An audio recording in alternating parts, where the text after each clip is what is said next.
So first off, I must apologize for not being as active as I should be on my YouTube channel.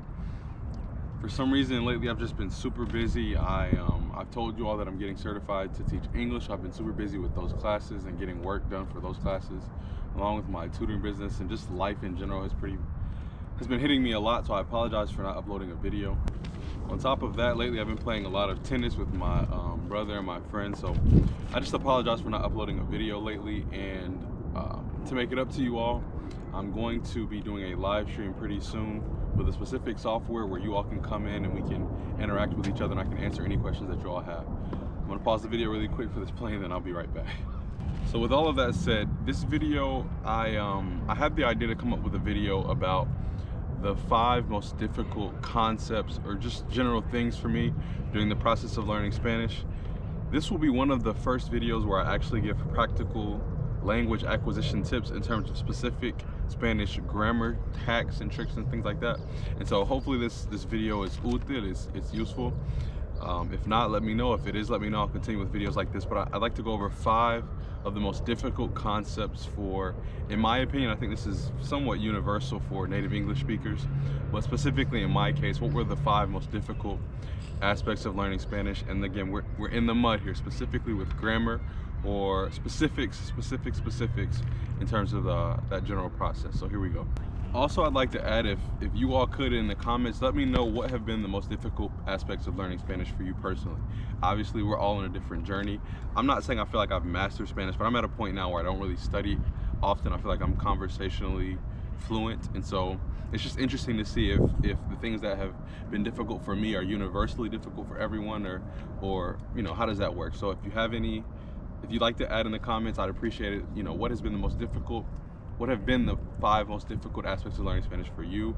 Outside of like motivation, I'm talking like practical things. And then if you could also let us know in the comments below how you've, you know, surpassed those things and overcome those difficult aspects of learning Spanish. So here we go. So before I start with each of these topics, I'm going to give you some examples. So an example of the first thing that was super difficult for me to learn during the Spanish language acquisition process was this. Me gustaría decirte algo, porque ayer le vi a tu hermana y me dijo algo muy confuso. Okay?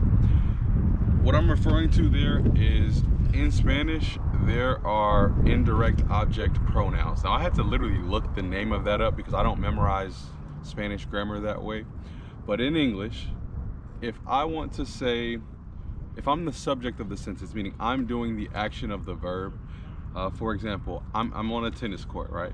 If I say, I'm going to hit the ball to you, we start the sentence with who's doing the action. I am going to hit the ball, and then at the end we say, to you. Directly in Spanish, that translates to, yo voy a pegar la pelota a ti. For the first 3 months of me speaking Spanish, I used to speak that way. If you've seen my video with Sharon, I talked about how I used to say that to her. I used to say that to, I apologize for the plane, it took me 30 seconds.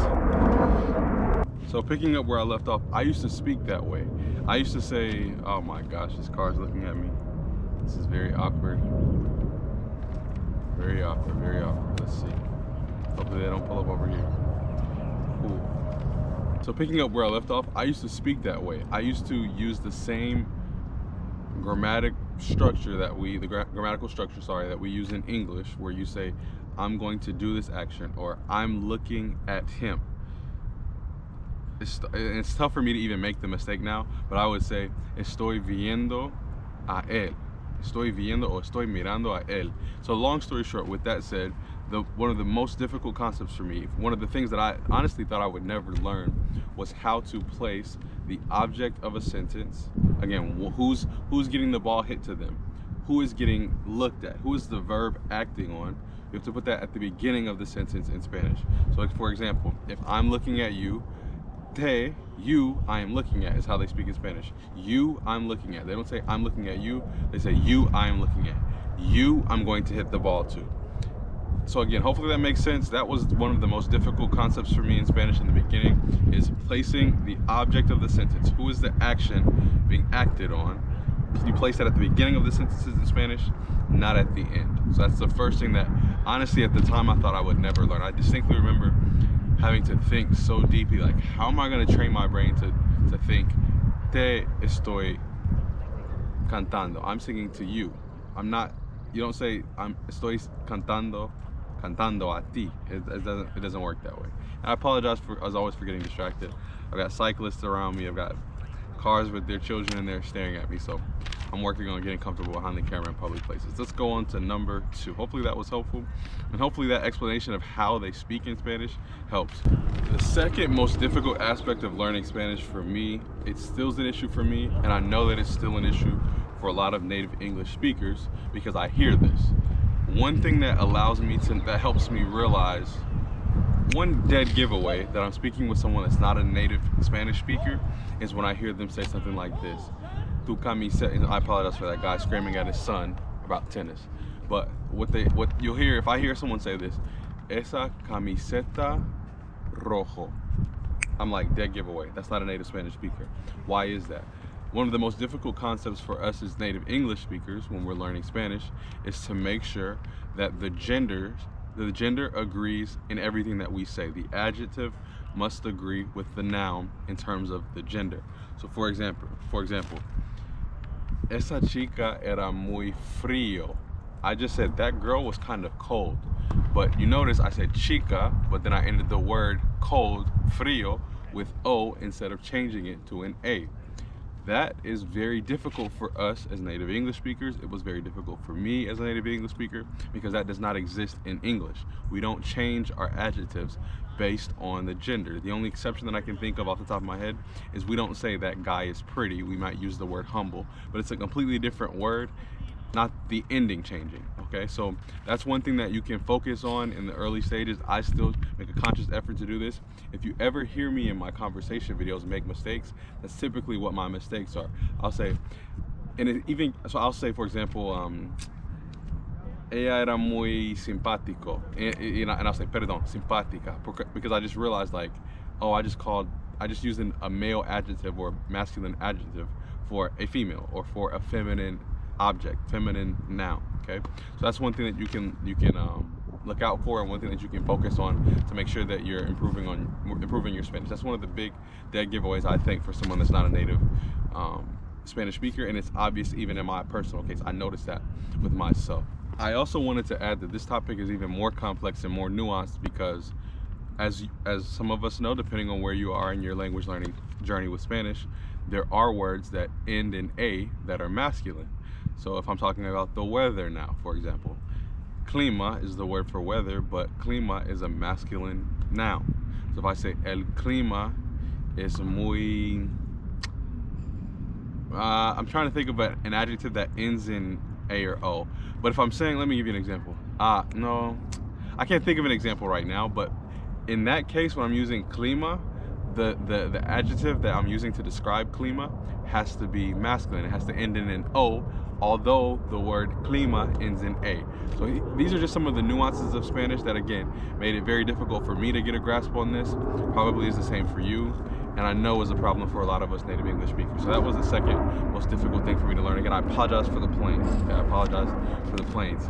Live in Atlanta, Delta Airlines is always flying over here. So I don't have much to say about this third most difficult aspect of learning Spanish for me, because I've done a lot of videos on this, but it was really training my ear to pick up on different accents. The Spanish speaking world is super diverse, super unique, and everywhere you go within a country, once you extend outside of a specific country and you go to different countries, different regions within each country, the Spanish is completely different. The words sound completely different. The terms that they use are completely different. So one of the most difficult things, algo que me costaba mucho, me cuesta todavía, something that's very difficult for me, it's very taxing for me, is picking up and understanding very exaggerated Spanish speaking accents that are far from what would be considered neutral. Okay, again, I'm not going to harp on that point a lot because I have almost 3 videos now explaining how to improve your listening skills, but that for me was very tough. Still is tough. Not as tough now. If I'm being honest, guys, this is a side note. I don't really study Spanish anymore. I'm sorry to, not sorry, but the facts are I don't really study Spanish anymore. I use Spanish pretty often in my day-to-day life at work, speaking to my students and speaking to my coworkers that speak Spanish. I speak to my exchange partners in Spanish, so I don't really study Spanish anymore. So it's just something that I'm progressively picking up on, listening in that regard. So it's not something I'm super stressed about now. Now I feel comfortable with most accents, but again, I remember in the beginning that was something that was super tough. So as I mentioned earlier, as a way of pleading for forgiveness for not uploading lately, and pretty soon I'm going to be doing a live stream where I'll answer any specific questions that you all have about Spanish and picking up different tricks and tips on how to learn Spanish. But the fourth thing that was very difficult for me, and it took me a while to actually do this, so much so that my tutors were like, hey Michael, why don't you try to start using the subjunctive, okay? And so obviously I'm just giving it away. The fourth thing that was very difficult for me to pick up was the subjunctive tense in Spanish. Now this is the demon of the Spanish learning world. Everybody says that this is the most difficult thing to learn. That's a lie. Eso es mentira. It's a complete lie. The problem is the way that it's explained it's explained as like this broad, ambiguous concept that's super hard to pick up. Even native Spanish speakers can't teach you how to use it, when to use it. That's not true. There are certain trigger words that in Spanish are basically triggering that you're saying something that's not firm, that's not concrete, that's like in the air. When that happens, and I'll give you all an example, but when that happens, that lets you know that you have to change the conjugation of certain words. It is super easy, the conjugation is. So I'll give you an example. If I'm hoping that I don't have a sister, but let's say I was hoping that my sister's behavior changed, okay, in school. Let's say I had a younger sister who was still in grade school, and I was hoping that her behavior changed. Again, if that plane gets any louder, I'm gonna pause and come back. I can say, espero que el comportamiento de mi hermana cambie. Notice what I said there. I hope, espero que, I hope that el comportamiento, the behavior de mi hermana, of my sister, cambie. What's the difference there and what happened? Okay, that right there is a perfect example of the subjunctive tense in Spanish. Not super difficult. Why did I have to use the subjunctive there? Whenever you say the word espero, which means like I hope, that's something that you're hoping for, something that can happen in the future, something that is not concrete. Also, when you have the word que that follows that triggers a change in the conjugation of the verb that comes next. Notice my sentence. I hope that the behavior of my sister changes. The verb that came after I hope, which again triggers that we're using the subjunctive, was changes.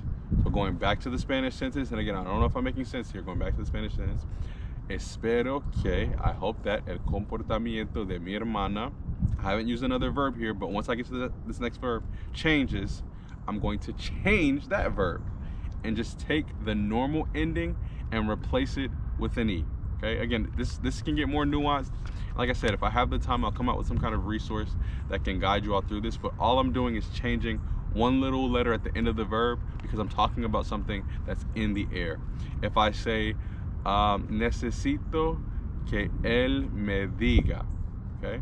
I need him to tell me. If you're saying something that's needed, and again, all you have to do is learn these little triggers that basically tell you subconsciously, all right, now it's time to use the subjunctive. Necesito que él me diga la verdad. I need him to tell me the truth. All you have to do is know these little trigger words tell me that I'm using the subjunctive form of the verbs.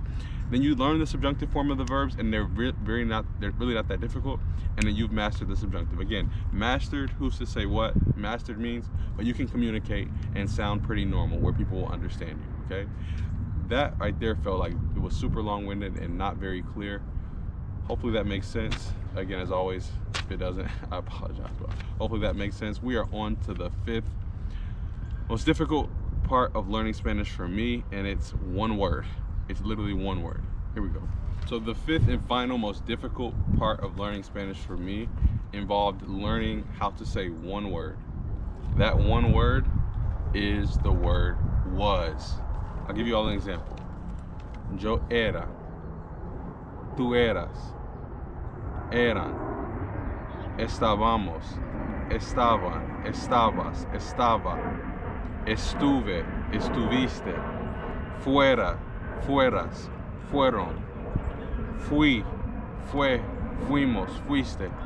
The word was in Spanish has almost 35 forms, okay? and it's so difficult to learn, or at least it was so difficult. Now I get it, I have a grasp on it, but it was so difficult to learn because it's like you use these verbs, you use these different forms of was based on the tense, based on other verbs that surround it. It's like super difficult. For example, if you're saying something that was consistently passing, I'm thinking in Spanish, pasando, and I'm getting distracted by that dad coaching his son. But if you're saying something that consistently happened, for example, estaba en la escuela. Okay, I was in school. That's like something that happens for a long time. For a long time, that was continuously happening. So estaba en la escuela. I was in school. I could also say that day I was at school. I'm talking like, well, yeah, during the summertime I used to play basketball. I used to play soccer. But that day, only that day, I was at school during the summer. I would use in that case estuve, that day, that one day. If I'm talking about a personal characteristic of mine that used to be the case, yo era muy tímido. I used to be very shy. Or you can say, there's so many ways of saying was, okay, that get super nuanced and super difficult to understand up until you get to a point where you start to get a grasp on how people use the different forms. Again, a lot of this stuff too, if you ask a native Spanish speaker, why do you say estuve in that situation and not estaba? A lot of times they can't articulate it, okay? So hopefully this video has helped. Hopefully I've given you a few nuggets that can help you pick up on these things that troubled me, que me costaban durante el proceso de aprender el español, during the process of learning Spanish. I hope that this video has helped you. I apologize again for not uploading a video lately. I have 3 other video ideas that I'm hoping to come out with soon. And like I said, maybe next weekend I'll be doing a live stream where you all can hop into the live stream and we can discuss with each other, possibly do some intercambios posiblemente para las personas que hablan español. Si quieren venir, podemos hacer un intercambio la semana que viene para que puedan aprender tu inglés y para que podamos aprender y mejorar nuestro español. And so hopefully this video again has helped. I'm really not sure if it has, but fingers crossed it comes out well. Appreciate you all, y como siempre, mil gracias. Chao pues.